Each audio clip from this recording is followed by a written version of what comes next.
Treneris, sveikinimai su pergale. Rezultatas švieslentėje didžiulis. Ką galit pasimti iš tokių rungtynių? Formos gerinimą prieš Kalėdas, nes bus daug maisto valgoma, tai va dabar galime sportuoti, kad nebūtų tokios didelės žalos per šventės. Šiandien 16 tritaškių, komanda tikrai gerai atrodė perimetre. Jei neklystų, Fortūna 18 buvo pataikiusi, nedaug trūko iki rekordo. Tai mes to reikalavim, toks tas klaipėdietiškas krepšinis, norim greito ir lengvų taškų, o šiai dienai tritaškis yra lengviau negu veršis po krepšių ir tai taip ir gaunasi. Sveikinimai su pergale. Ką gero šiandien pamatei Klaipėdos Neptūno žaidime, neskaitant to, kad varžovas nebuvo pats stipriausias?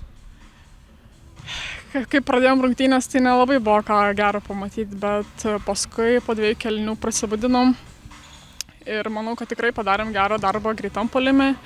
Gynybui visai geras kalbėjimas buvo, ko pasakojom, susidarėm tokį rezultatą. Treneris kalbėjo, kad Klaipėdos krepšinis yra tritaškių krepšinis, šiandien 16 tritaškių.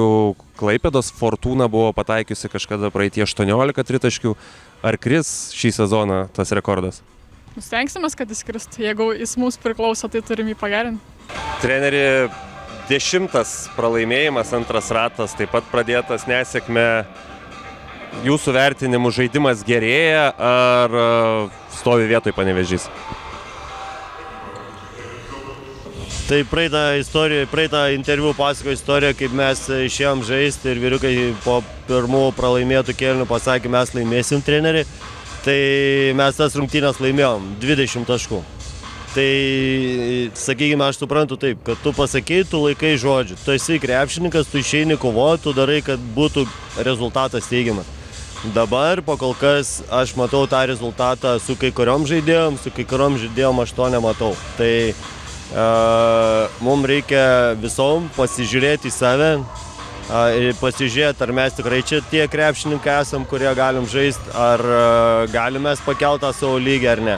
Jeigu negalim, tai aš manau, reikia nusimauti batus ir sakyti ačiū ir eiti į kitą būrelį.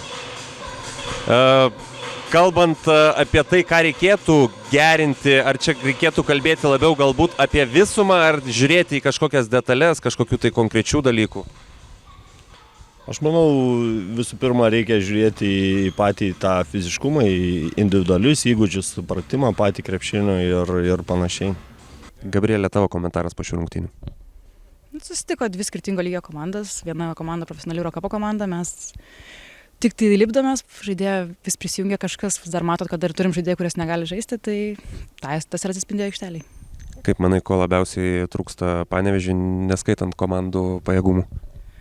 Treniruočių, manau, darbo, daugiau susižaidimo ir gal tų pačių žmonių, nes šiandien turbūt pirmą kartą, kad buvom 9 žmonės, šiaip dažniausiai 7 būnam. Ir dar norėčiau pasakyti, kad atsiprašau teisėjų, jeigu kažką įžeidžiau, bet manau, kad mūsų komanda irgi, tiesiog gal taip gavosi, atsiprašau teisėjų.